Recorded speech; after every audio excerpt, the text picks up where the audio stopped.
একটা হাদিস যে রসুল্লাহ সাল্লাল্লাহু আলাইহি সাল্লাম যখন আল্লাহ রাব্বুল আলামিন ওনাকে হুকুম দিলেন যে আপনি দাওয়াতের মেহনতকে শুরু করেন, কী করেন? দাওয়াতের মেহনতকে শুরু করেন। তো এই হাদিসটা বুখারী শরীফের 4770 নম্বর হাদিসের বর্ণনায় এসেছে। ইবনে আব্বাস রাদিয়াল্লাহু তাআলা বলছেন, আন ইবনে আব্বাস রাদিয়াল্লাহু আনহুমা লাম্মা নাযালাত ওয়া আনযির আশীরাতাকাল আকরাবিন সাঈদান নবী সাল্লাল্লাহু আলাইহি ওয়াসাল্লাম আলা সাফা ফাজাআলা ইউনাদি ইয়া বানি ফিহরিন ইয়া বানি আদিয়িন বিবুতুনি কুরাইশিন হাত্তা ইজতামাউ ফাজাআলা আর-রাজুলু ইযা লাম ইয়াস্তাতি আন ইয়াখরুজা আরসালা রাসূলান লিয়ানযুরা মা হুয়া ফাজাআ আবু লাহাবিন ওয়া কুরাইশুন فقال أرأيتكم لو أخبرتكم أن خيلا بالوادي تريد أن تغير عليكم أكنتم مصدقية؟ قالوا نعم ما جربنا عليك إلا صدقا. فقال إني نذير لكم بين يدي عذاب شديد. فقال أبو لهب تبا لك سائر اليوم ألهذا جمعتنا؟ فنزلت تبت يدا أبي لهب وتب মা আগনা আনহু মালুহু ওয়া মা কাসাব। লম্বা হাদিস, সংক্ষিপ্ত বলার জন্য একবারে আরবিতে পড়ে দিলাম। হয়তো ইবনে আব্বাস রাদিয়াল্লাহু তাআলা বলছেন, যখন ওয়া আনদির আশীরাতাকাল আকরাবিন এই আয়াতটা আল্লাহর রসুলের ওপর নাজিল হলো, তখন রসুল্লাহ সাল্লাল্লাহু আলাইহি সাল্লামকে বলা হলো যে আপনি আপনার যে আত্মীয় স্বজন কাছের লোকেদেরকে দাওয়াত দেন। এখন দাওয়াতের মেহনত শুরু হয়নি, আমভাবে লুকিয়ে লুকিয়ে চলতো। তো আল্লাহ রসুল সাল্লাল্লাহু আলাইহি সাল্লাম ইয়া বানি ফিহরিন ইয়া বানি আদিয়িন, বানি আদি বানি ফিহির সমস্ত গোত্রের লোকেদেরকে ডাকলেন সাফা পাহাড়ের ওপর উঠে। কারণ তখন তো মাইক ছিল না। তো সাফা পাহাড়ের ওপর উঠে তিনি সমস্ত গোত্রের লোকেদেরকে একে একে ডাকতে থাকলেন। সবাই এলো। আবু লাহাব ঈমান আনিনি, তো সেও এসছে। তো রসুল্লাহ সাল্লাল্লাহু আলাইহি সাল্লাম বললেন যে আমি যদি বলি এই পাহাড়ের উপত্যকায় একদল শত্রু দল আছে যে তোমাদের ওপর হঠাৎ আক্রমণ করতে চায়, তো তখন তারা বললেন, নবী সাল্লাল্লাহু আলাইহি ওয়াসাল্লাম বললেন যে আমি যদি বলি যে এই পাহাড়ের পেছনে উপত্যকায় একদল সৈন্য আছে যারা তোমাদের ওপর হঠাৎ আক্রমণ করতে চায়, তোমরা কি আমার কথার ওপর বিশ্বাস করবে? এই বলে বক্তব্য শুরু করলেন। প্রথমে এই বলে বক্তব্য শুরু করলেন। প্রথমে বললেন না যে ভাই তোমরা আল্লাহকে মেনে নাও, এসব কিছু বলেনি। প্রথম বললেন যে আমি যদি বলি যে এই পাহাড় উপত্যকায় কোনো একদল সৈন্য আছে যারা তোমাদের উপর আক্রমণ করতে চায় হঠাৎ, তোমরা আমার কথা বিশ্বাস করবে কি করবে না? সবাই বলল মা জাররাবনা আলাইকা ইল্লা সিদকান, আপনাকে আমরা সবসময় সত্যবাদী পেয়েছি, বিশ্বাস করব না কেন? অবশ্যই বিশ্বাস করব। তখন তিনি বললেন আমি তোমাদেরকে একটা কঠিন আযাব থেকে ভয় দেখাচ্ছি।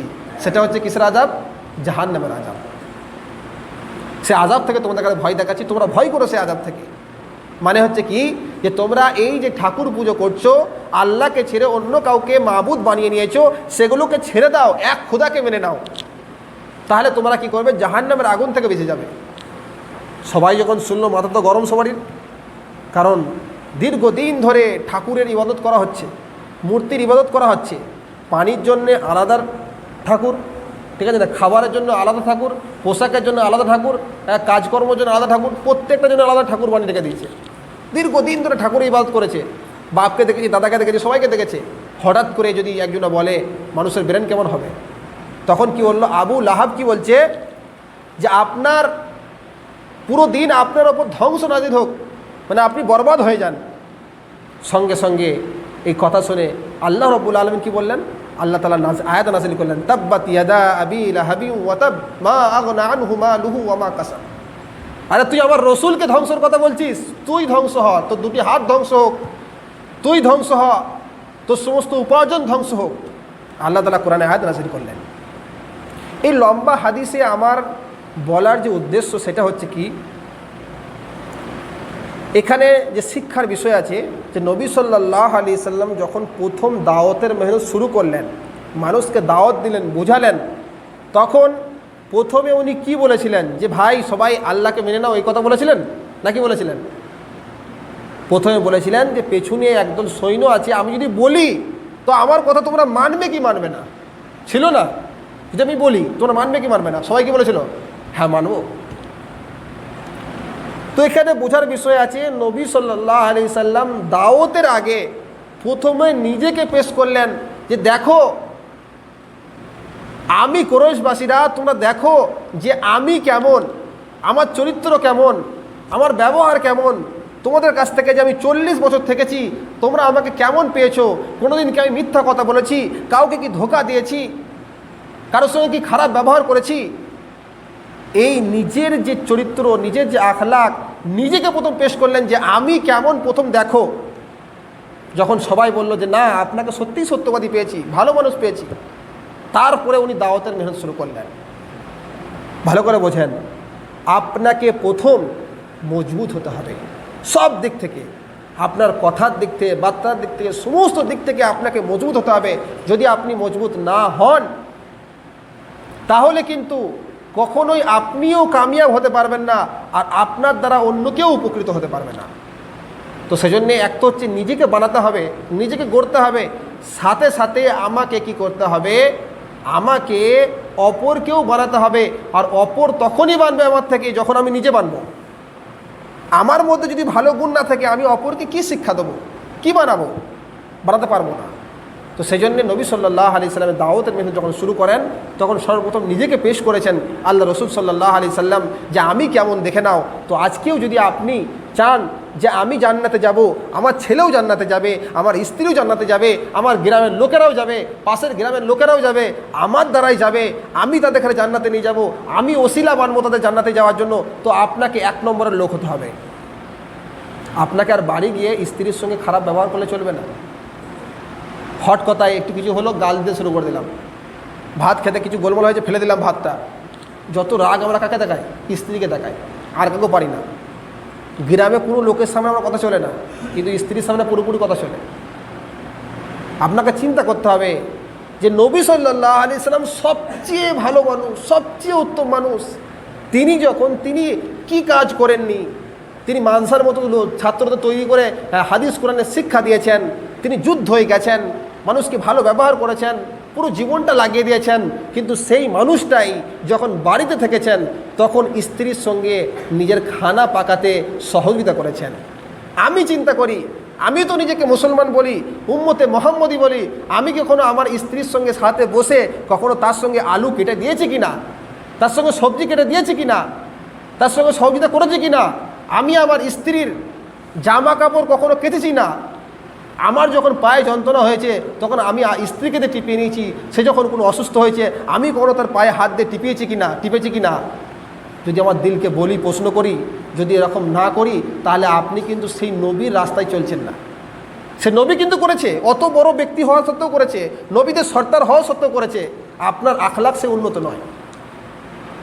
আপনি কারোর সঙ্গে কথা বললে আপনার কথার মুখ দিয়ে কেমনভাবে বেরোচ্ছে, আজকাল বেশিরভাগ মানুষের কথার পরিবর্তন হয়ে গেছে।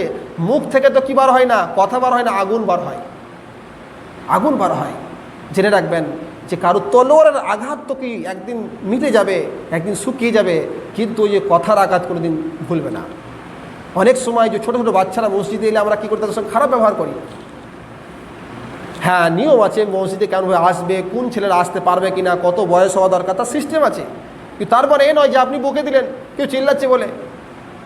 এই হাদিসও আছে যে নবী সাল্লাল্লাহু আলাইহি সাল্লাম মসজিদে নামাজ পড়াচ্ছেন, হাসান হোসেন রাদিয়াল্লাহু আনহুমারা তারা কী করেছে, ঘাড়ের ওপর চেপে গেছে, সেটা থেকে উঠতে পারছেন না। এই হাদিসগুলো কোথায় পাবেন? যদি মনে করেন ইমাম সাহেবের ছেলে কি হয় বা ইমাম সাহেবের মেয়ে যদি ঘাড়ে চেপ পড়ে তো সবাই চিল্লাতে শুরু করে দেবে, করবে না। এই সিস্টেম মেনে গেছে। ঘাড়াতে চাপার কথা দূরের কথা, যদি পাশে যদি কোনো ছেলে চিল্লাতে শুরু করে দেয় বিশাল হাঙ্গামা চলবে। ছেলেরা চিল্লাচ্ছে, মুসল্লিরা বেশি চিল্লাবে না। ভালো করে চিন্তা করতে হবে। আপনার আখলাককে বানাতে গেলে, কথাকে বানাতে গেলে, আপনাকে যদি ভালো মানুষ হতে হয় আপনাকে অনেক শিখতে হবে, অনেক জানতে হবে, বুঝতে হবে, নবীর সিরাতকে বুঝতে হবে। তারপরে আপনি একটা সত্যিকারের মানুষ হবেন। আপনি মনে করেছেন যে আমি 5 ওয়াক্ত নামাজ পড়ছি বলেই আমার সব কিছু ঠিক হয়ে গেছে, না ভাই, ঠিক হয়নি। সামান্য আমি উদাহরণ দিলাম, বাড়ির উদাহরণ দিলাম, এখন অনেক কিছু বাকি আছে।